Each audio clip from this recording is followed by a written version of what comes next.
Oke, ini Medco. Ya, naiknya juga cukup tinggi, Iya, ya. kayak rasanya sih Dari sebenarnya Medco is a surprise ya buat market ya. Mungkin nggak ya expect betul, sampai setinggi itu dan everybody udah nggak terlalu risk appetite-nya tuh udah nggak terlalu ke komoditi gitu, ke betul. oil, ke batu bara. Oh, batu bara pun yang walaupun labanya terbang segila-gila itu, tapi appetite-nya nggak ke komoditi lagi ya Pak ya rasanya ya. Tapi Yes, tapi ini beda banget nih sama Medco nih. Maybe there's something atau is a market surprise aja yang bikin Medco udah ngelambung tinggi. Memang sih Medco masih belum kemana-mana sih ya dari tahun sebelumnya ya. Masih sideways di situ aja. Beda sama kayak Batubara, Adaro, PTBA, Indi gitu ya.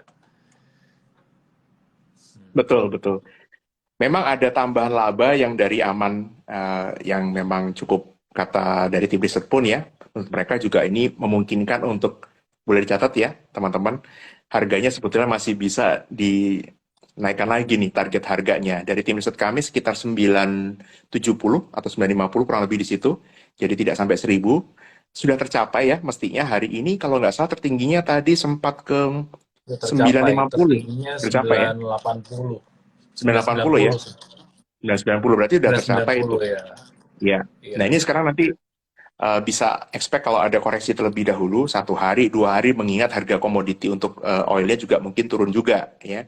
Tetapi Iya. secara umum, nah kalau memang kita lihat juga kenapa Warren Buffett juga berani masuk ke saham yang related sama oil, bisa saja ini juga memang secara umum harga oil juga tidak akan turun terlalu dalam sebetulnya. Ini kombinasi yang untuk kita semua juga sama-sama, saya pribadi pun juga harus mau tidak mau harus mengikuti hal tersebut sebagai seorang trader ya, bukan sebagai seorang yang kita lihatnya wah ini kayaknya udah ketinggian ataupun kita udah melihatnya ini fundamental mungkin kurang begitu. Sebagai trader kita harus mengikuti market. Market mengatakan, misalkan market mengatakan bahwa harga oil masih akan naik kembali dan bahkan tembus di atas 100. Kalau kita lihat tadi ada pola di oilnya tadi yang udah di Bro William juga tampilkan ya untuk oilnya sendiri Bro. Itu kalau misalkan hari ini koreksi sebetulnya masih wajar karena pola high-nya tadi tinggal membutuhkan higher low dan kemudian breakout lagi maka confirm tuh uptrend betul ya untuk oilnya Iya. ya. Iya. Kemudian downtrend channelingnya tadi, yang diagonal channelingnya juga udah di break tuh. Nah ini sekarang di level yang boleh dibilang kita harus betul-betul mengamati nih. Nah udah betul. Nah itu jadi Nih ini channelingnya kan udah kembali, ke break ya. yes ke break dan kalaupun sekarang turun, habis itu rebound lagi, sebetulnya ini kembali di support level untuk downtrend channelnya ini. Alias Ya. ini sudah kita harus bisa mengakui bahwa kayaknya atau indikasinya tepatnya ini akan balik arah begitu ya. Paling tidak sudah tidak downtrend. Nah, ini yang saya juga harus sama-sama mengakui gitu kalau artinya kita sebagai investor ataupun sebagai pelaku di pasar modal, baik itu trader ataupun scalper, swing trader dan lain-lain gitu ya, itu harus mengikuti pola yang ada di market ini.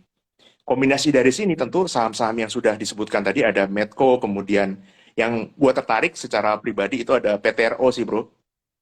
Ya dari tim riset memang belum ada tambahan gitu ya. Nah Oh, ini pola uh, ya uh, PTRO. sebentar, gue tambahin nih Medco. Sebenarnya Yes, Medco kan kemarin kan naiknya udah lebay banget ya, dari 600 sampai ke 1000 tuh, itu naiknya wah, udah luar biasa sekali. Teman-teman ya, kalau dapetin kayak saham-saham seperti ini, biasanya kan FOMO ya, mau dihajar takutnya ntar malah dibawa turun. Nanti kalau dihajar malah belinya di pucuk daun cemara. Nah biasanya kalau misalkan saham-saham seperti ini, biasanya kalau gue sih ya bos, kalau gue hitungin dia udah yes, naik 1 kali, 2 kali, 3 kali, biasanya di sini kan udah koreksi. Tapi ya, dihajar lagi nih, biasanya orang FOMO. Gue sih biasa udah tinggalin nih upset yang seperti ini, nanti tunggu waktu dia koreksinya di sekitaran Fibonacci 61,8-nya nih. Ini ada golden ratio-nya sekitaran di 770 sampai 790 lah di range ini ya. Nggak persis-persis amat, cuma ya kita ambil sebuah range ya. Nggak persis harus di situ gitu, tapi di range itu udah boleh cicil nih untuk Medco. Kita udah ya, tarik dari range yang udah cukup jauh 1 tahun ke belakang, dan ini udah kelihatan di 1.8-nya nih kayak bakalan ada potensi buat rebound. Oke bos, apa tadi Petrosi ya? Petro, betul, PTRO. Dan kebetulan kalau tadi yang Medco tadi ada angka cukup hoki, yaitu di angka 800 kan, sebetulnya. Jadi kalau Angka 790 800. gitu ya, Iya, itu angka-angka koreksi yang secara level support ya, orang suka dengan angka itu mungkin aja terjaga di level sana. iya. Hmm. Nah, Angka-angka silakan ini. psikologis ya, angka Betul, angka bulat. psikologis. Yes. Oke. Kalau Petrosi ini masih batu bara kan? Ya, masih full. Dia ada batu, ya, dia malah, ya, dia ada batu baranya, dan kemudian coba dilihat chartnya, ini biasanya orang takut di ketinggian ya, betul ya. Iya, Kemudian kalau ada berita soal dia mau tender offer di harga 3.110, ini kan sebetulnya harga katakanlah di bawah harga 3.110, berarti itu boleh dibilang nyaris pasti cuan kan, kalau cuma nyaris 1%, 2%, kurang lebih seperti oh, itu gitu. iya, Kalau kita oh, lihat ya dari polanya seperti ini malah lagi menanti sesuatu nih polanya gitu. Karena ini iya, sudah pernah mencetak di ketinggian juga di level 3.100, kemudian iya. turun lagi, dan sekarang ada di level resisten juga. Nah ini gue kembali dulu ke chartnya ISG ya bro ya. Kalau memang Oke, boleh. ISG-nya memang boleh ke chartnya ISG, ya, Kita lihat secara general ya, dulu nih, ISG. yes betul ISG-nya Gue ya. udah gambar sih, ini Nah sebenarnya kalau udah kita break trend udah nih sebetulnya nih. Dan sideways, tinggal tunggu momentumnya aja. Kemarin kirain bakalan diskon banyak kan, karena kan Dow Jones juga merah darah seperti itu, mungkin bisa di bawah 7.000 lagi gitu kan, ternyata cuma 7.020 udah rebound kenceng. ya, ya betul. Itu lagu yang tadi yang gue sampaikan bro. Ojo dibanding-banding. Dibanding-banding ke. kurang, kurang lebih jangan dibanding-bandingkan. Alasannya kenapa? Karena yang seperti lo sampaikan tadi bahwa ekonomi Indonesia itu luar biasa. Terlepas dari data inflasi tadi ya yang ternyata merupakan hasil subsidi begitu ya. Iya, Artinya pertumbuhan ekonomi itu masih oke. Nah, yang krusial buat teman-teman pahami adalah yang bukan data inflasi secara subsidi, tetapi yang akan muncul di bulan September ataupun tepatnya adalah Oktober mungkin ya, untuk data yang di September, tapi itu pun tidak perlu menunggu terlalu lama, teman-teman bisa cek nanti kira-kira berapa inflasinya itu bisa didetek dari kenaikan harga BBM atau Pertalite pada khususnya, gitu ya, bukan pada umumnya, pada khususnya adalah Pertalite, karena ini akan memberikan impact masif gitu. Kalau Pertalite ini kita sudah sama-sama siap, market buat gua nih udah sama-sama siap untuk kenaikan harga Pertalite sampai 10.000 sih bro. Karena kita ada istilahnya ada kayak news management ya, maksudnya bukan kita RHB bukan, tetapi kita menyadari kadang-kadang pemerintah itu mengeluarkan satu statement itu untuk ngetes kan, kira-kira reaksinya seperti apa gitu. Nah iya, untuk di level 10.000 itu kita sudah kayak disiapkan untuk ke sana. Kemudian dites lagi dengan angka 14.000 gitu ya. Nah ini oke, kayaknya, wah ini besar banget nih dan lain-lain. Nah iya, kemungkinan itu ada di range sekitar 10.000 ini sampai katakanlah 11.000 lah, katakanlah begitu. iya, Kalau kalau pemerintah ngambil bawah di level yang 10.000 ini, jadi gue sih nebaknya market sudah siap, jadi nggak akan terlalu kaget. Tapi hmm, kalau memang di 14.000, nah itu yang tentu saja kita harus melihat ya impact-nya seperti apa nih, karena gue yakin ojol juga pasti akan keberatan kalau tarif tidak naik, itu pasti berat banget buat mereka, mungkin mereka akan ini ya akan demo dan lain-lain lah, itu kurang lebih seperti itu. Ini sama dengan yang di Versailles kemarin bahas bro, maksudnya the Fed kalau menaikkan cuma sampai 4% itu masih dianggap suatu yang wajar dan teman-teman nggak usah takut. Ya, itu masih dianggap itu suatu hal yang wajar mengingat data dari ekonomi Amerika itu masih tumbuh. Jadi it's okay sebetulnya. Tetapi kalau misalkan di atas 4%, maka harus ada dilihat dulu impact-nya apa nih. Baru kemudian seorang ekonom sekelas Dr. Sales pun harus melihat asumsinya untuk diganti ke dalam perhitungannya dia untuk betul. apakah ini harus ada perubahan ini ya, target dan lain-lain begitulah.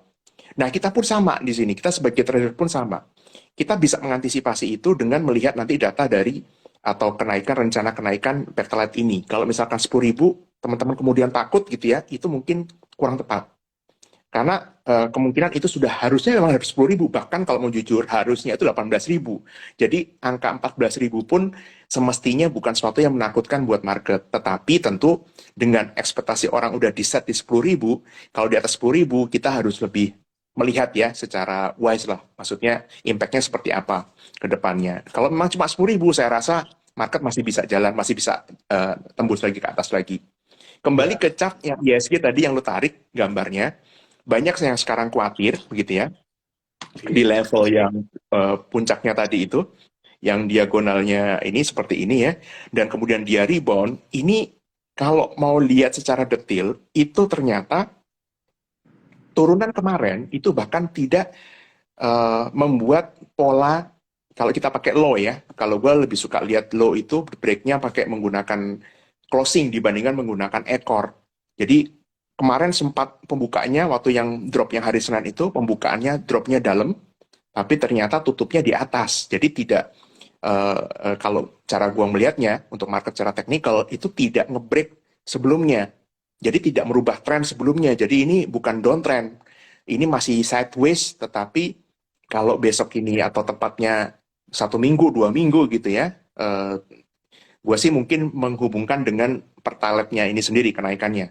Kalau misalkan cuma 10.000, nanti teman-teman mungkin akan melihat mungkin kayak marketnya kayak turun, tapi habis itu naik lagi, dan ada kemungkinan marketnya bahkan lari tembus di atas 7.000 lagi, bahkan tembus di atas 7.200. Itu kita mencoba untuk mengkombinasikan data yang dari pertalite, kemudian dengan yang ada di chart yang kita lihat ini. Kita tidak ada expect, kita tidak ada kemudian berharap ya, teman-teman bisa melihat yang kita sampaikan di sini kalau ada if-if-nya. Jadi if harganya 110.000, maka sebetulnya Ya. market sudah siap dan koreksi berikutnya itu merupakan kesempatan untuk teman-teman membeli saham-saham.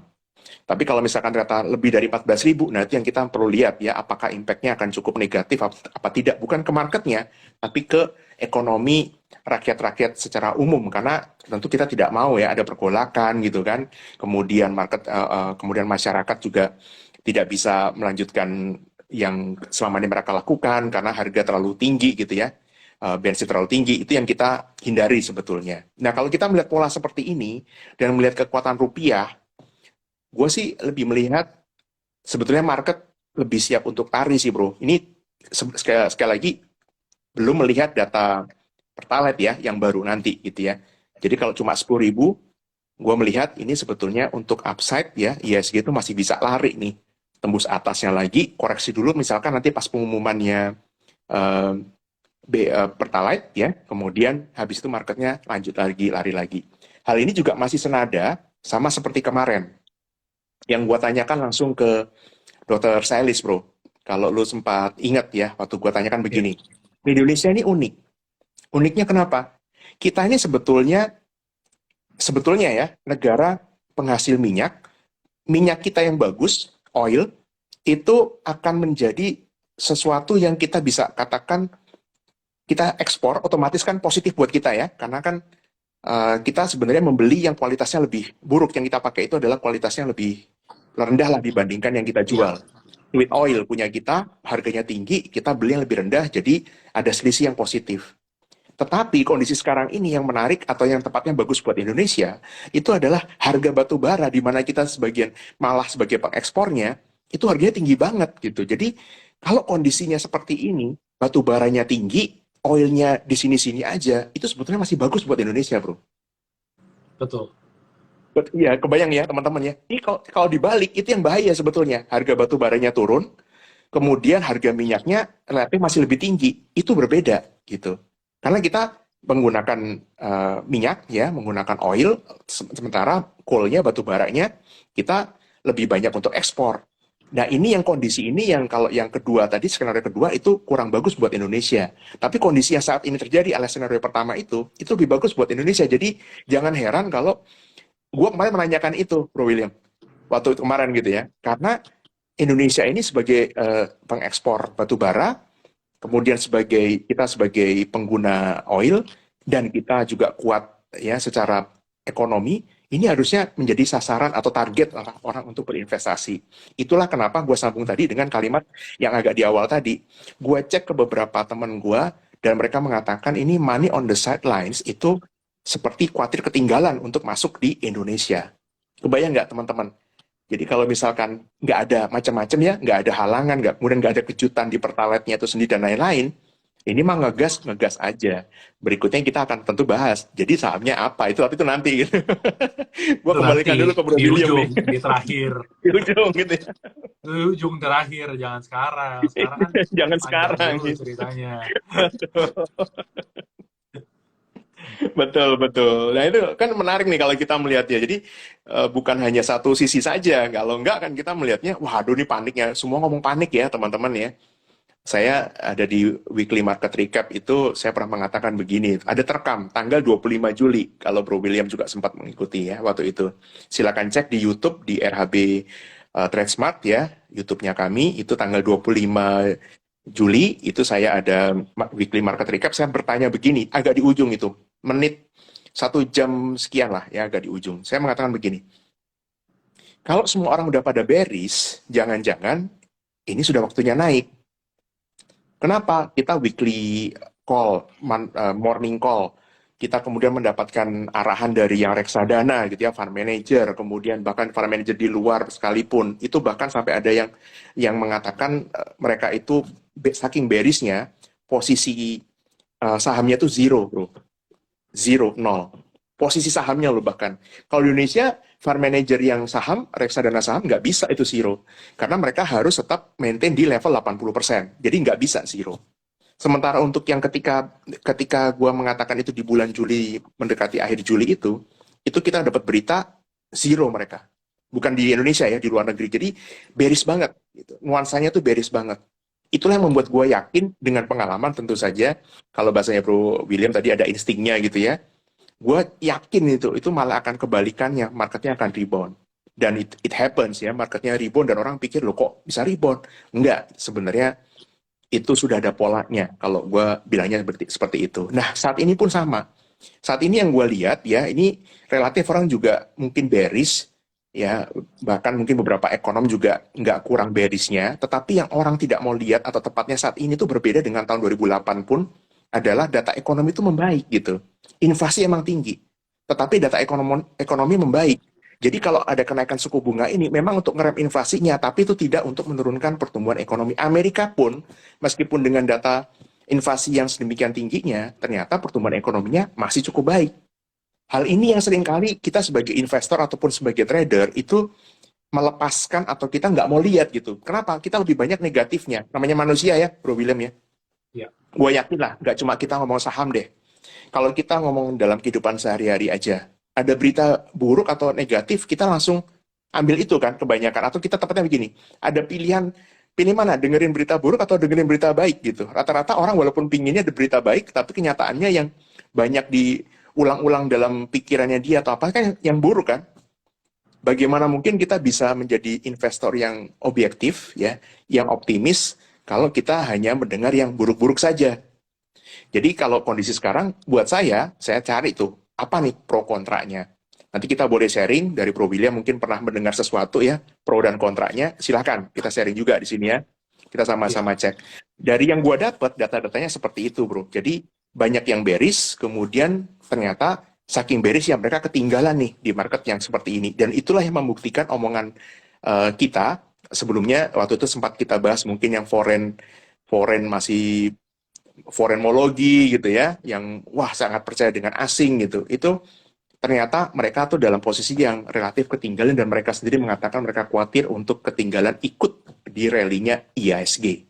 Itu statement yang cukup kuat sebetulnya ya untuk kita perhatikan sekarang. Karena kalau tidak, maka kita masih berpikir, wah ini asingnya masih bearish nih, mereka belum masuk. Begitu mereka masuk, kita yang ketinggalan. Udah overbought, nggak berani nih Pak, nggak berani masuk. Ya kapan masuknya kalau kayak gitu? Good news-nya, ada saham-saham yang di saat-saat seperti ini, itu masih low risk. Ya, itu nanti kita bahas berikutnya. Gue kembalikan Lebih dulu ke jelas. Bro Nah, William deh, boleh tanya. oke.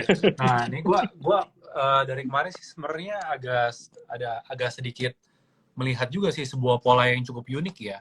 Ini sebetulnya terjadi dari tahun 2008. Gue melihat sebuah kesamaan sih antara kondisi kita sekarang dengan crash yang kemarin tuh terjadi tahun 2008. 2008 kan ini market crash. Tapi market crash yang terjadi itu kan terjadinya di US sebetulnya. Cuma kita di Indonesia terimpact dari dana flow dari asing itu aja sendiri gitu. Iya kan? Betul, Alhasil betul. ya pasti kita bakalan ikutan crash juga, ikutan koreksi juga. Tapi along the way, abis market crash, bakalan make new high dan bakalan rally panjang gitu. Biasanya sih seperti itu ya. Karena kalau lihat dari Yes. kondisi ekonominya, kondisi ekonomi kita juga bagus, mirip-mirip kayak tahun 2009 waktu marketnya udah mulai pulih. Waktu bailout udah mulai cair, setelah itu data-data ekonomi juga udah mulai membaik gitu ya. Dan inflasinya juga pasti kalau nggak salah nih tinggi nih tahun 2008 nih. Cuma memang tahun 2022 seperti sekarang ini jauh lebih tinggi lagi. Inflasinya jauh lebih tinggi. Inflasinya tinggi sepanjang masa ya untuk di US ya. Nah, Ya. gua rasa sih mungkin polanya juga bisa mirip seperti itu ya. Koreksi dalam karena crash, setelah itu rally panjang banget bikin orang FOMO, setelah itu marketnya baru sideways lagi. Nah, seperti sekarang ini marketnya udah kesempat crash kan tahun 2020. Nah, ini bakalan all time high dan rasanya sih kalau gue juga lihat ya, gue juga bukan pecinta asing banget, pecinta foreign banget juga enggak gitu, karena foreign juga bisa kecele, juga bisa salah, bandar gede juga bisa dalam posisi, gue juga menyadari melihat sih ya, bandar besar juga bisa dalam posisi nyangkut juga, tapi satu yang gue pegang juga adalah sebetulnya pola itu sih, pola data-data data ekonomi Indonesia yang cukup membaik juga, dan sebetulnya asing juga masih dalam posisi yang besar sebetulnya di Indonesia gitu ya. Yaitu sebagai tambahan aja, tambahan flow di Indonesia gitu. Dan kalau gue lihat flow-nya kemana aja, ke banking itu besar sekali. Entah kenapa ke perusahaan-perusahaan komoditi, emiten komoditi itu nggak terlalu banyak sih sebetulnya. Dan memang penggerak ISG kebanyakan kayak banking ya, selalu masih Yes. tetap lah banking. Bank Mandiri, gue lagi perhatiin juga sih sebetulnya. Keceplosan, udah ketahuan dong sahamnya apa aja. Udah diomongin sahamnya. Iya, sahamnya apa aja. Terus gue sempet kepikiran juga sih waktu lu bilang kayak Pertalite nanti bakalan 14.000 atau mungkin 10.000. Sebetulnya di dunia ekonomi kan seperti energi ya, uang seperti energi ya. Jadi uang itu nggak bakal hilang, cuma uang berpindah dari kantong kanan ke kantong kiri aja. Mana yang lagi diuntungkan dan mana yang lagi sebetulnya nggak diuntungkan gitu. Dan waktu lu bilang Pertalite 10.000 sih sebetulnya yang tersirat di pikiran gue, waktu itu gue nonton YouTube Pak Jokowi di acara, gue lupa di acara apa. Tapi dia sempat bilang kalau misalkan kita nggak subsidi energi, kita bakalan ada kelebihan sekitaran 500 triliun yang bisa kita pergunakan buat pembangunan Indonesia. Dan dengan kondisi seperti sekarang sih, kalau gue lihat perusahaan-perusahaan konstruksi, ya kayak Waskita, dia kan mendapatkan proyek yang besar banget ya tahun 2015 itu. Sampai 2019 setelah itu selesai proyeknya, dan dia masuk dalam equity, ngebebanin laporan keuangan gitu. Kalau misalkan aja Pertalite ke 10.000 atau bahkan ke 14.000, bisa jadi proyek-proyek pembangunan pemerintah itu bakalan jalan lagi. Dan once itu jalan, roda kan berputar. Jadi saham yang tadi di atas, sekarang di bawah, dan sekarang saham yang di bawah bisa jadi nanti bakalan cycle-nya lagi gitu. Dan sebetulnya beberapa asumsi gue yang cukup meyakinkan, beberapa perusahaan konstruksi bakalan cukup baik ya sebetulnya ya. Walaupun kalau kita lihat, wah gila ruginya ngeri banget, dan kayaknya nggak bakalan bisa ditolong nih. Tapi sebetulnya kalau kita dapat ekor naganya, kita bakalan sampai ke langit gitu. Bakalan terbang kan, sahamnya bakalan terbang tinggi sekali. Dan kalau sampai dapat cycle-nya, perusahaan-perusahaan konstruksi, dia udah mulai dapat project lagi, itu bakalan recycle-nya bakal bagus sekali sih. Gitu. Ya walaupun dengan berbagai macam cara ya harus dilakukan sama pemerintah buat memperbaiki perusahaan-perusahaan konstruksi gitu. Tapi salah satu yang tersirat di pikiran gue waktu Pertalite nanti 14.000 sih konstruksi. Karena proyek-proyek pemerintah itu pasti bisa jalan lagi, walaupun beberapa cost-nya bakal lebih tinggi ya, karena kan menggunakan mobilitas bahan bakar yang biayanya lebih tinggi gitu. Tapi I think not a matter, bukan suatu yang cukup besar dibandingkan proyek yang berjalan gitu ya. Mending proyek Ya, berjalan, dia bisa bayarin hutang dan bisa berjalan lagi gitu. agree. Kalau kita menggunakan pola pikir sebagai pebisnis, maka hitung-hitungannya kan jelas ya. Kita keluar biaya sekian, kira-kira dapat hasilnya berapa. Itu sama tuh. Pemerintah juga sebagai satu institusi adalah pebisnis. Mereka juga akan mengukur kalau misalkan kita menaikkan harga jual dengan atau cost-nya berapa, kira-kira masih bisa nggak?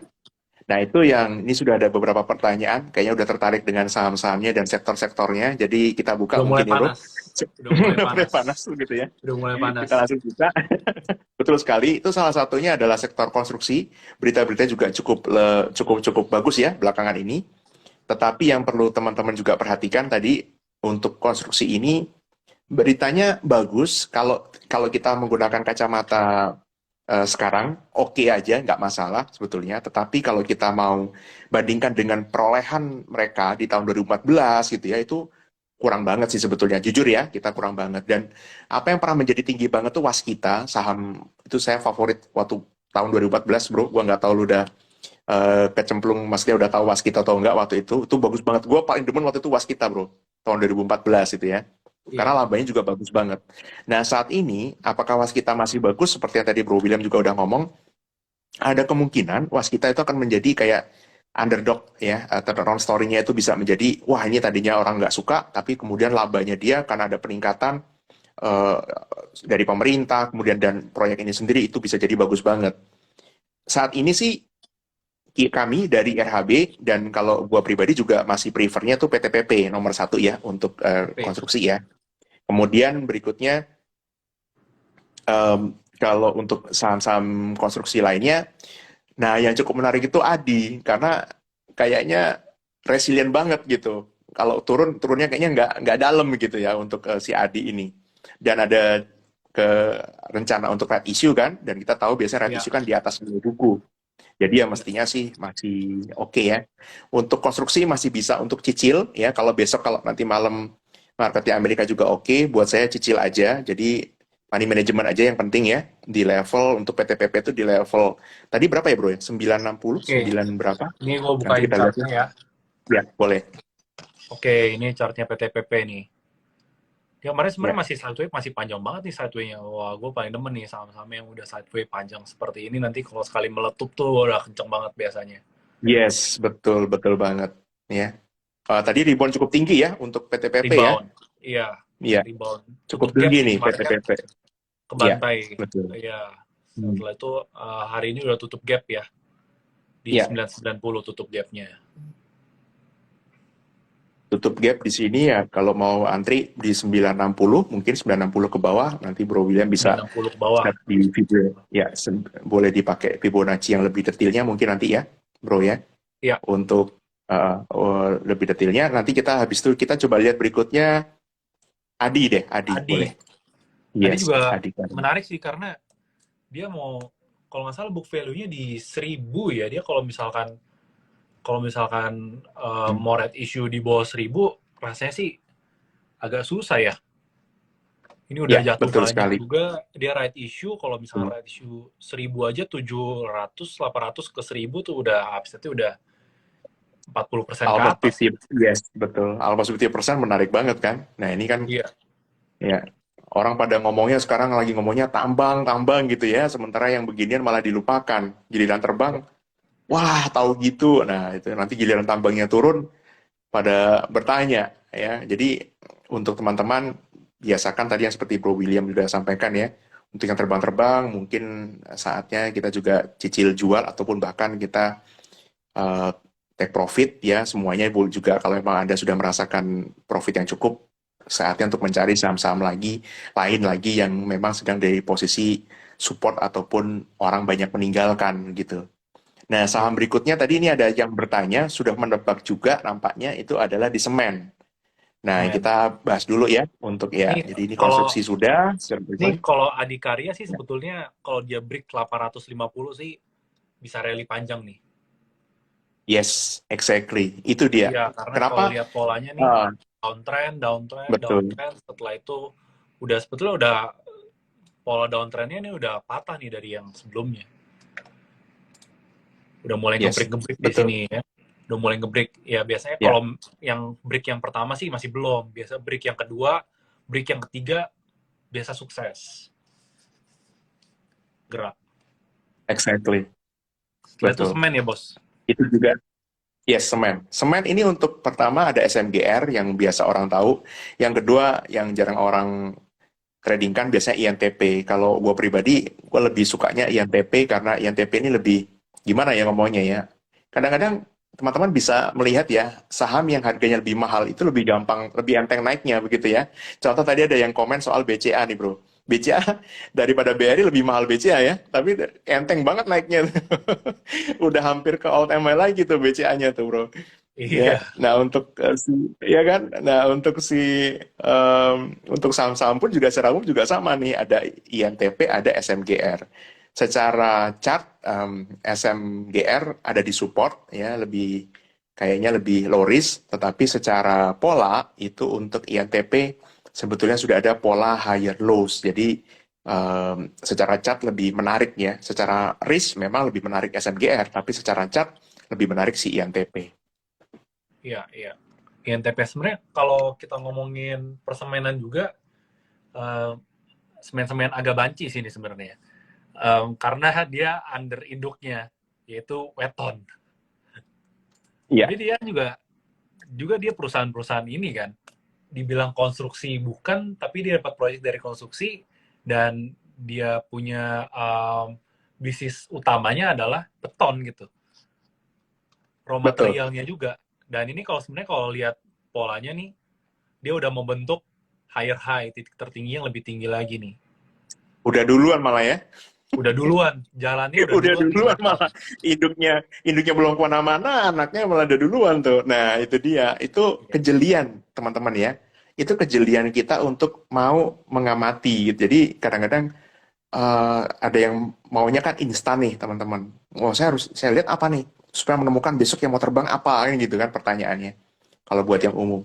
Tapi kalau kita udah semakin menyadari, ya kita we need to do our homework gitu untuk menemukan dan kemudian memahami kalau market itu bukan untuk ditebak begitu ya, tapi market itu untuk diikutin, untuk kemudian kita berpartisipasi juga. Jadi bukan sekedar untuk wah marketnya akan turun apa naik. Emangnya kalau marketnya turun nggak ada saham yang naik apa enggak? Contohnya Warren Buffett tadi. Orang orang pada ngomongnya the Fed, kemudian Michael J. Burry akan bilang ini marketnya akan masih turun 50% lagi. Kok Warren Buffett beli itu saham? Pasti dia kan melihat sesuatu, teman-teman. Apakah dia melihat chart? Kita harus tanya. Kita harus tanya sendiri ke Bisa Warren jadi Buffett. Nanti bisa kalau jadi gue ketemu, gue tanyain deh. fundamentalis, bisa jadi fundamentalis cuma buat alat jualan doang ya sebetulnya bos ya. Sebenarnya dia lecak juga. Kan lebih masuk di akal kan. Oh, value-nya Iya, sekian ya kan. Ya. betul. Enggak, ini Nah, cuma jokes aja tadi ada, teman-teman ya. iya, ada pola yang panjang tadi di Occidental tadi ya, petroleum tadi, oksi tadi, maka wah ini kayaknya Warren Buffett bilang, oh, udah panjang nih ininya nih, sideways-nya, ini wah, terbang ya di sini. Ya terbang orang dia beli, gimana Iyalah. nggak terbang? Orang Iyalah, lain pada barangnya ikutan dibeli kan dia kalau dia semua beli. ya. Setelah itu pada ngikutin juga ya. Iya, Kayak Warren Buffett Indonesia, bro. betul betul. Nah ini ada yang ngomong nih, pengen jeli nih ya, betul. Jeli itu kita memahami ya tadi ya, ada pola-pola tertentu. Kemudian saya pakai kata-kata Bro William tadi juga deh ya.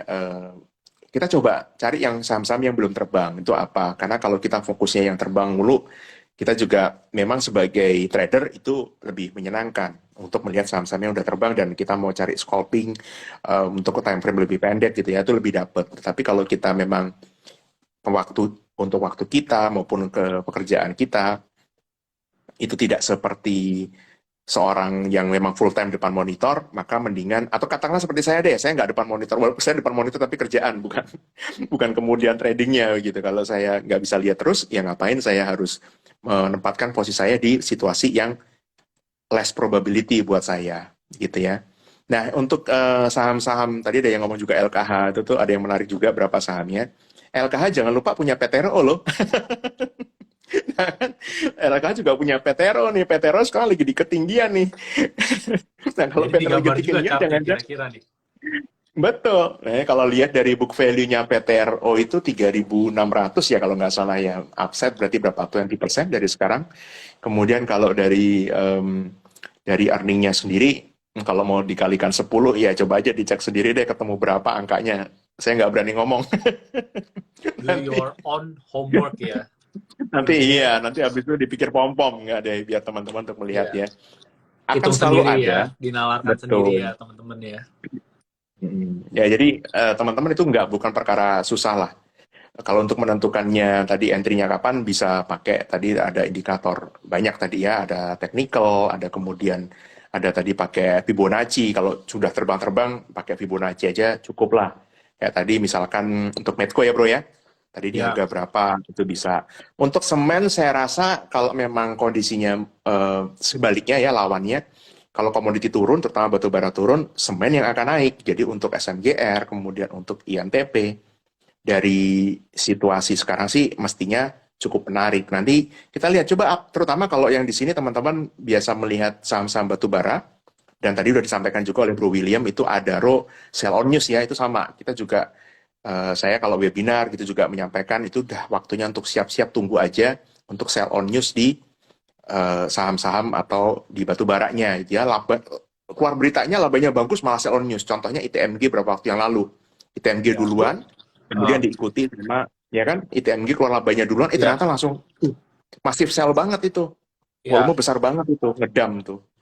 Nah ini juga sih Ya. kemarin itu gue ingat banget kenapa kemarin itu gue di Adaro juga sempat mention juga sih di grup. Jangan sampai kena Ya. sell on, maksudnya waktu kita beli dari 1 minggu atau 2 minggu sebelumnya, kita buat expect nanti laporan keuangannya keluar gitu. Karena gue melihat polanya itu di UNTR kemarin, United Tractor. Hmm.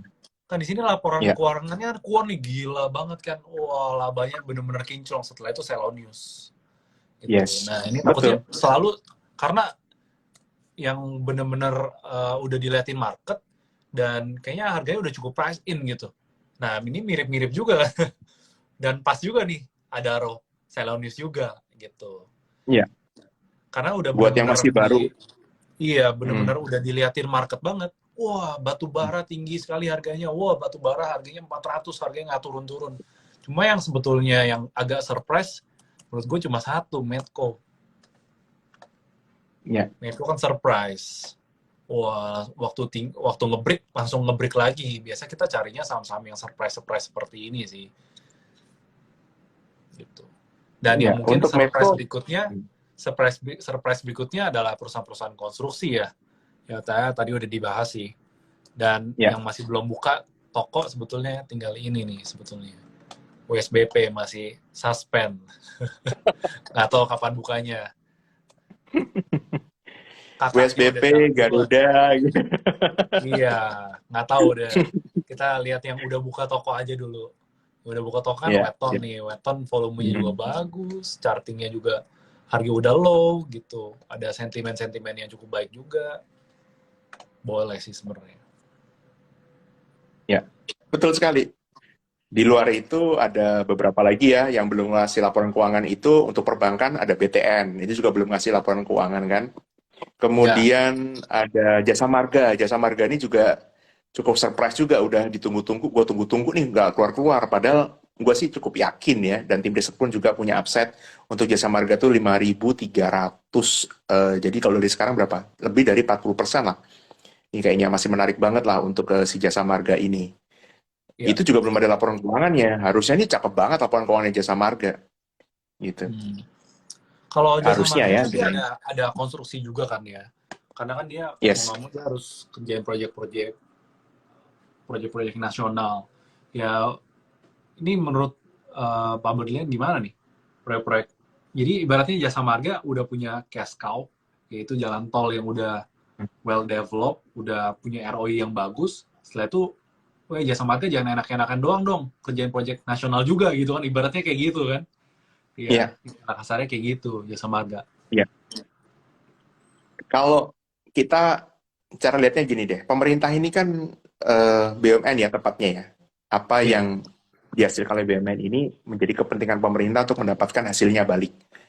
Jadi kalau mau punya pola pikir investor itu sebetulnya lihat pemerintah Indonesia deh. Kalau kita lihat BRI, kenapa kok BRI kasih dividennya besar? Itu karena pemerintah juga, gue tolongin lo waktu lo lagi krisis kemarin.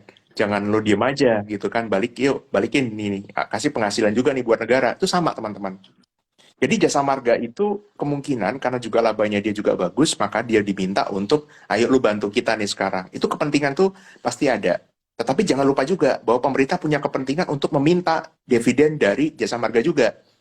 Itulah kenapa gue masih cukup yakin, terutama ya di tengah-tengah kondisi kayak gini, ya mungkin untuk tahun depan, tapi untuk dividen tahun ini, pemerintah atau tepatnya untuk 2023 nanti pembagiannya, di saat-saat seperti ini, gue yakin pemerintah masih akan maintain labanya jasa marga cukup tinggi sehingga pemerintah bisa mendapatkan dividen cukup besar di tahun 2023 nanti yang dibagikan di tahun 2023. Gitu sih gue ngelihatnya kayak gitu bro. Ada kepentingan untuk mendapatkan dividen juga meskipun di sisi lain nanti ya mereka diminta untuk membangun juga itu akan diambilkan dari profitability-nya mereka yang sebelum-sebelum ini.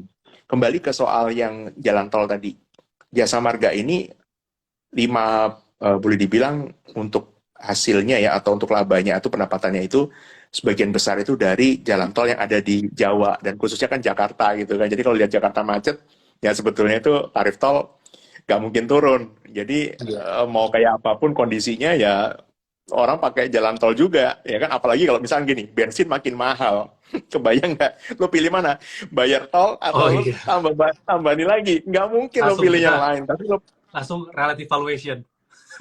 iya, betul kan? Nah, itu Hmm. dia tuh. Gitu. Iya sih, itu make sense sih. Iya, iya. Oke. Gitu. Ini Nah, sebenarnya ada kita ada pertanyaan sih, beberapa ya boleh pertanyaan silakan. saham. Malam, boleh insight eh, call yang switching ke EBT nggak? Apakah bisa untuk long term? Contohnya Indi. Nah, gimana tuh, Pak Berlian? Indi ya, sebentar. Gua sambil cek ini gua dulu. Ya. Kabel gua Sebenarnya sih dulu kalau sebentar. kalau menurut gua ya sebetulnya EBT itu cukup bagus dan memang kita bakalan mengarah ke arah situ gitu. Tapi yang jadi permasalahan dari EBT adalah capital expenditure yang pasti cukup tinggi di sana. Kalau misalkan batu bara kalian tinggal invest alat, setelah itu kalian punya crusher dan udah bisa jadi tambang batu bara, sebenarnya udah bisa diproduksi. Kalau EBT itu dia punya contohnya tenaga air, kan harus bikin tanggul yang besar dulu dan itu pasti kapitalnya besar sekali. Dan beberapa yang kemarin gue sempat suka itu sebetulnya EBT KIN, nah, Kencana Energi Lestari itu waktu Agree. berapa tahun yang lalu ya sempat dimention juga sama RHB. Ada nih, gue sempet kan kemarin kan ada acara yang lumayan besar itu tuh sama RHB. Kemarin Ya. diundang sama RHB. Setelah itu gue sempat nguping-nguping. Ya nih, ini mau ada investor besar masuk, bakalan dikolaborasiin sama orang Jepang. Nah, ya gue baru tahu ternyata Tepco Energy gitu. Thank you RHB. Betul, betul. Nguping-nguping di bus Iya, dan memang ada acara event. ya, Oh, harganya pun terbang sampai sekarang sempat turun ya di bawah 500 bahkan ya kan. Terus kemudian sekarang terbang lagi. Ini kalau teman-teman lihat juga ada di saham seperti Arko ya, itu ceritanya kan juga sebenarnya mirip seperti Kin kan. Padahal iya, kalau soal labanya Kin juga nggak kalah atau malah bisa dibilang dengan harga sekarang Kin masih lebih murah dibandingkan Arko. iya. Mungkin masih lebih murah sih dibanding Arko. Cuma sebenarnya kalau saham itu kalian mesti balik lagi ya ke komposisi dari pemegang sahamnya itu sendiri. Itu. Ya, Kalau di masyarakatnya terlalu kecil, biasanya kepentingan buat harga sahamnya yang reflect ke market juga nggak terlalu besar gitu. Jadi buat apa harganya disamain ke market? Toh kepentingan yang paling besar pun nggak ada gunanya buat harganya sesuai dengan market gitu. Kecuali ada investor baru seperti Kin ini ada masuk Tepco ada masuk ke Kencana Energy. Nah ini pasti kan investor yang di sana juga perlu reflect ke nilai investasinya dia Dan biasa sih itu yang jadi poin menarik ya dari Kin. Kalau ini gimana, Bos? Kalau Indi, karena dia ada cerita soal yang baterai juga ya, kalau nggak salah. Indi ini sebetulnya yang gue suka ada dari salah satu partner kita waktu kita ada IG live gitu juga, itu dia menyebutnya paket komplit. Ada emas, kemudian ada batu bara, kemudian ada mobil listrik. Ini paket lengkap banget sebetulnya untuk si Indi sendiri gitu ya.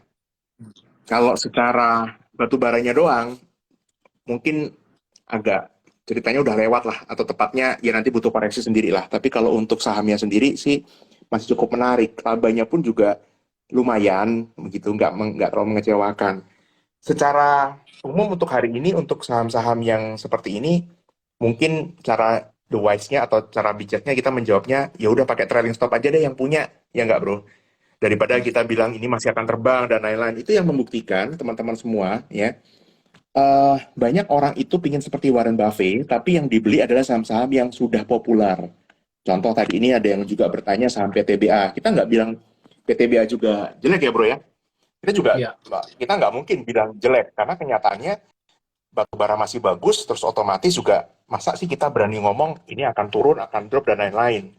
Labanya pun juga seharusnya juga tidak akan kalah dengan perusahaan-perusahaan batu bara lainnya. Pertanyaannya sekarang, kalau mau beli sekarang apakah masih wajar begitu? Nah, ini yang saya dan Bro William di sini mencoba untuk memberikan pemaparan hari ini supaya teman-teman tuh melihat sebaliknya.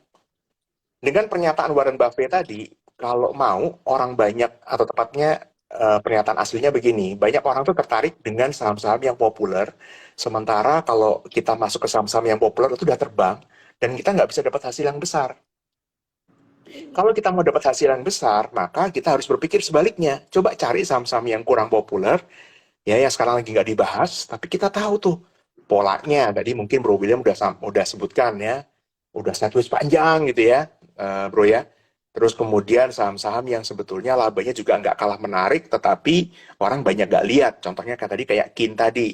Ada perusahaan yang baru IPO, sahamnya terbang, tapi kita lupa ada saham yang seperti Kin. Memang sama-sama kita tidak bisa menjamin mana yang pasti terbang.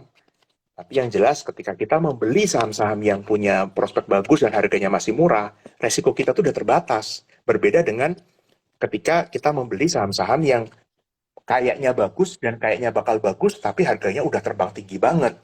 Resiko kita juga cukup besar. Dan ya itu saya menjawabnya tadi, ya udahlah pakai trailing stop aja deh. Daripada iya, kita bilang jual, tapi ternyata masih terbang. Itu kan dilematis ya, bro ya. iya. Ya. Nah, biasa Nanti harus dan oh ya, ya. lanjut, Bos. Ya, itu kan dilematis. Jadi kalau misalkan nanti terus ternyata masih terbang, wah ini salah nih kan, itu juga. Padahal sebagai orang kita berdua sih sama-sama yakin lah. Saya rasa Bro William juga yakin, udah memahami maksudnya. Market itu kembali ke kalimat saya sebelumnya, market bukan untuk ditebak, tapi market untuk diikutin dan dinikmati. Setuju. Silakan Bro. Iya.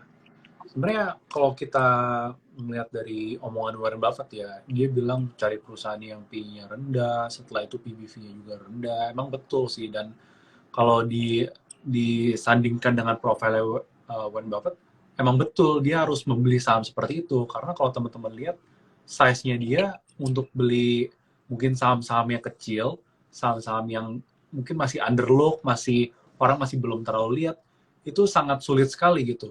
Kecuali yang gue tahu waktu itu dia beli perusahaan mobil listrik di China yaitu BYD. Nah itu gue sempat riset BYD. juga. Oh dia beli BYD dan size-nya juga cukup besar gitu, cukup besar. Tapi dari porsi investasinya dia sebetulnya bukan porsi yang cukup besar gitu untuk seperti itu. Dan yang selalu digaung-gaungkan kan kita harus jadi fundamentalis yang uh, uh, benar-benar value investing dan itu yang benar-benar safe gitu ya. Tapi kita kadang-kadang lupa dengan perkataan Warren Buffett juga yang dia sempat mention kalau kita masih muda, kalau size kita masih belum terlalu besar, teman-teman bisa cek juga.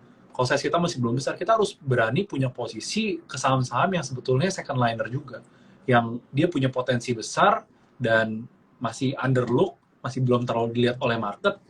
Ya disitulah kalian bisa dapat return yang sangat bombastis gitu, yang di atas ekspektasi pasar gitu.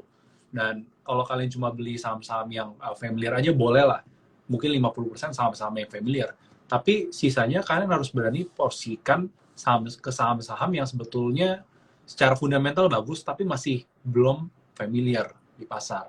Itu buat dapetin upside-nya pasti bakal berasa banget gitu ya. Kalau teman-teman lihat mungkin return-nya Warren Buffett dalam selama karirnya dia sekitaran 20%, dalam kalau dihitung year on year-nya ya, kalau misalkan dihitung flat gitu mungkin sekitar 20%. Tapi kalau lihat deviasinya, ada satu tahun yang kenaikannya bisa sampai 80%, bahkan bisa sampai 100% juga. Tapi ada tahun-tahun yang dimana performance-nya tuh menurun, bisa minus 30%, minus 20% gitu.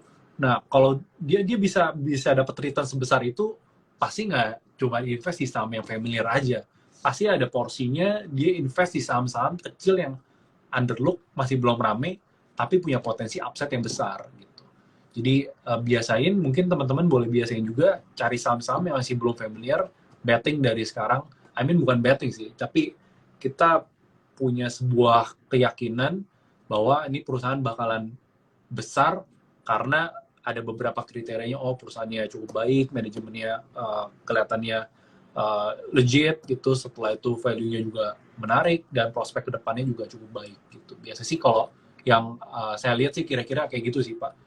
Kalau perusahaan-perusahaan yang kayak banking ya kita udah nggak usah ngomong, ya itu perusahaan yang udah besar, dan kalau misalkan labanya naik seperti sekarang ini ya is good time to buy juga, seperti Bank Mandiri atau Bank BRI juga is good time to buy sih sebetulnya. Tapi upside-nya kan ya Ya. pasti gue juga ada porsi ke situ, tapi ada juga kita harus ada porsi yang lebih agresif gitu di market gitu sih. Yes, agree. Dan kita sudah bahas perbankan. Saya juga mau bilang juga itu tadi yang disampaikan Bro William tadi betul sekali soal BRI gitu ya. BRI ini kalau secara chart masih di bawah, BCA-nya udah terbang. Dan sekarang kondisi chartnya pun oversold gitu ya untuk BRI ini. Dengan target dari tim riset kita yang RHB ini yang ditarget 5.800 untuk BRI, upside-nya berarti 30% lebih, 35 mungkin bahkan. Jadi ini menarik sekali buat saya untuk BRI, untuk sekelas BRI ya. Ya, Jangan lupa, ya ini kalau memang marketnya sama seperti tadi, ini BCA-nya udah naik gitu, BR-nya masih ketinggalan, padahal BCA lebih mahal secara valuasi dibandingkan BRI. Nah, BRI-nya mestinya juga giliran juga. Dan itu yang kita sama-sama melihat nih sekarang nih. Nanti BRI upside 35% itu nggak susah tercapai. Kalau menurut saya seperti itu ya. Kalau dan sebaliknya, kalau kita masih tertariknya sama saham-saham batu bara, saham-saham energi, mungkin saatnya juga teman-teman di sini untuk menggunakan trailing stop yang ketat ya untuk saham-saham tersebut. Dan nanti ya sebaliknya tadi ada kita udah bahas konstruksi, kemudian jasa marga dan semen gitu, itu mungkin malah mendapatkan impact yang positif dari kondisi yang akan muncul di waktu dekat ini. nah paling ini sih terakhir ya dari gue ya bos ya. Ini sebenarnya ada Yes. beberapa saham, satu saham sih yang cukup menarik, sebuah sektor yang menarik buat gue sebetulnya, sektor ini. Nah, ini pergerakan sahamnya ini teman-teman boleh tebak dulu ini kira-kira saham apa? Boleh tulis di komen. Nah, kira-kira ada apa? Udah ada yang jawab belum nih? Oh, belum ada yang jawab. Ini menurut gue ada cukup menarik juga sih, yaitu Mitratel ya. Mitratel. Ini jarang dibahas juga nih sama orang-orang nih, Mitratel. Karena Yes. asumsinya dan pikiran orang adalah harganya udah mahal banget. Harganya udah nggak masuk di akal lah, compare ke TOWR, setelah itu compare ke Tebik ya. Tapi kalau kita pikirin, dan baru dibahas juga sama temen di grup, telco kan udah mulai konsolidasi. Ada beberapa perusahaan udah mulai konsolidasi. Bagus, it's good news buat sektor telco, karena persaingan untuk pricingnya akan lebih minim. Persaingannya lebih minim, dia bisa naikin harga dengan harga yang lebih baik, dan streamnya yang berikutnya adalah ke tower, ke emiten-emiten towernya gitu. Karena ini adalah backbone dari industri telco sebetulnya. Tanpa adanya tower seperti ini, emiten-emiten tower, buat telco bisa ekspansi ke 5G agak cukup mustahil gitu. Karena Ya, kalau dalam radius 4 kilometer perlu satu untuk 4G, tapi untuk 5G kalau ke arah 5G pasti kan bakalan ke arah situ. Itu dalam 4 kilometer perlu 5 gitu. Jadi saham-saham seperti ini sebetulnya yang underlook juga, jarang dibahas sama orang, tapi menurut gue cukup menarik. Ditambah lagi emitennya kan buyback juga, buyback saham gitu. Dan diam-diam harga udah mulai upgrade nih, harga sahamnya udah mulai membaik gitu. Apalagi performance-nya kalau nggak salah Q2-nya juga udah mulai cukup baik gitu. Ini posisinya uptrend, dia IPO kan di harga 800, ini udah ke harga IPO lagi, dan rasanya sih masih bisa sentuh all time high-nya dia. Kalau dengan lihat transaksi dan flow yang cukup menarik ya, kalau dilihat di sini, iseng-iseng aja sih, gue juga lagi iseng-iseng, lagi cek money flow-nya dari awal bulan Juli sampai sekarang, udah di buyback by CC, ya nggak tahu lah ini siapa lah, nggak tahu lah. Tapi biasanya kalau pola-pola seperti ini, buyback ada beberapa broker yang uh, ikutin juga, bisa jadi ini cukup legit gitu. Barangnya kan berarti ngumpul di beberapa pihak aja gitu. Walaupun gue juga nggak tahu itu CC siapa gitu. gua tahu bro, CC, Cacing, CC sama Koko. CC, Koko, Dede, Ode. CC Koko. Ya, memang kalau kita bandingkan dengan IPO, memang si MTEL nih ya, Mitratel ini dari awal tuh digadang-gadang paling bagus sebetulnya malah ya. Jadi ini sesuatu yang teman-teman juga perlu sadari. Kadang-kadang ada perusahaan yang memang kita sudah tahu bahwa itu bagus, cuma butuh waktu untuk membuktikan dirinya ke teman-teman, harganya pun akan mengikuti. Ini contohnya aja. Jadi untuk si Memtel itu saya setuju. Itu memang cakep juga. Dan kalau yang suka dengan ketinggian, ya kayak tadi ya, saham-saham yang all time high itu, karena nanti takut gitu kan. Tapi jangan lupa juga, kalau labanya emang all time high, maka bisa itu harga sahamnya pun lebih tinggi daripada all time high. Itu yang seringkali kita lupa. Sekaligus tadi Bro William udah menyampaikan yang terakhir tadi ya, ini poin terakhir. Ini juga sama. Teman-teman untuk yang suka atau takut dengan ketinggian, silakan dicek aja apakah suatu perusahaan itu labanya EPS-nya ya, apakah juga mencetak all time high. Kalau suatu perusahaan labanya juga mencetak all time high, maka ketinggian pun itu tidak, bukan suatu yang kemudian wah ini nanti contoh misalkan kayak BCA ataupun BRI gitu ya, labanya udah jelas bagus banget. Menyentuh angka tadi ada yang bertanya tadi bro di bawah tadi berapa tadi? Saya ulangi lagi target dari RHB untuk BRI adalah 5.800. Ya, untuk 5.800 ini berarti upside-nya cukup besar dan itu nggak perlu khawatir, nggak perlu kemudian kesana nggak ya, kesana nggak ya. Teman-teman, itu bukan masalah kesana apa tidak. Buat saya, untuk BRI ke 5.800 itu cuma masalah waktu. Dan itu buat seorang investor yang tenang, itu nggak masalah sebetulnya. Malah kita harus khawatir. Kita tidak punya aset di saat-saat inflasi yang tinggi seperti ini, jangan-jangan kita cuma sekedar menikmati membayar ya suku bunga yang tinggi, kemudian kredit yang tinggi dan lain-lain. Untuk Adaro nih ada yang bertanya Adaro, sekali lagi sudah disampaikan juga oleh Bro William tadi di awal, boleh ditonton ulang ya video kami ini. Sudah disampaikan bahwa itu mungkin kemungkinan adalah sell on news dengan berita yang muncul labanya. Kita tadi hari ini cukup detail membahas banyak saham-saham pilihan yang sebetulnya masih di bawah ya, Bro William ya. Betul. Yang kita malah kita kalau mau cari besar ya harus siap dengan pola pikir yang tidak takut dengan saham-saham yang belum terbang. Banyak orang pingin diskon, tapi tidak semua orang siap ketika diskon itu ada. Betul, Begitu, setuju. ya. Setuju.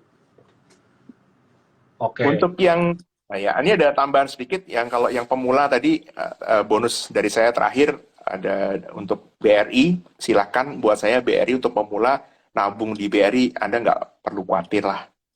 Ya, untuk itu. Oke. Saya kembalikan ke Bro William, pemilik acara hari ini. Oke, ini nggak berasa udah 1 jam 45 menit. Tadi Pak Wow. Berlian juga dari perjalanan sampai ke rumah, terus mungkin belum rapi-rapi, belum beres-beres, dan ini udah malam. Dan mungkin kita ada yang lagi mungkin minggu depan ya Pak Berlian ya. Mungkin dengan Siap. tim-timnya yang lain nanti kita Boleh, bakalan boleh. rutin adain acara IG Live ini. Pokoknya intinya kita harus punya dana buat investasi teman-teman. Investasi yang paling gampang dan paling mudah sebetulnya di saham. Kalau kita beli sebuah perusahaan, kita mesti ngecek dulu perusahaannya kayak gimana, perusahaannya legalitasnya seperti apa. Tapi kalau di saham kan itu sudah di screening oleh underwriter sebelum mereka IPO. Jadi lebih safety buat kita invest. Apalagi buat teman-teman yang mungkin pekerja, employee, actually saham sih kalian tinggal beli dan kalian tungguin aja. Dan mungkin yang bikin orang-orang pada FOMO, kalau kalian ikut grup, setelah itu pada rame lagi di saham apa, atau kalian lihat sosial media, dan orang-orang pada lagi cuan di saham mana, tapi nggak tahu kan, mungkin dia ada rugi juga di saham yang lain kan. Jadi ya kelihatannya rumput tetangga lebih hijau dan lebih indah, tapi kalau kalian invest dan patokannya adalah sebetulnya suku bunga aja, saya yakin kalian bisa dapetin return yang easily kalian bisa beat suku bunga dan beat the inflation gitu.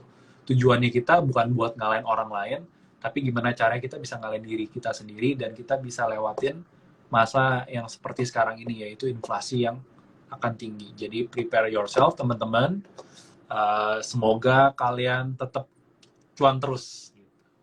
Oke, thank you Pak Berlian waktunya. Thank you banget. Sama-sama bro, terakhir dari saya mau katakan ketika inflasi tinggi jangan lupa perbankan pun khususnya BRI juga suku bunganya juga akan terus ditingkatkan dan itu artinya juga pemasukan juga buat BRI itu juga akan tinggi juga.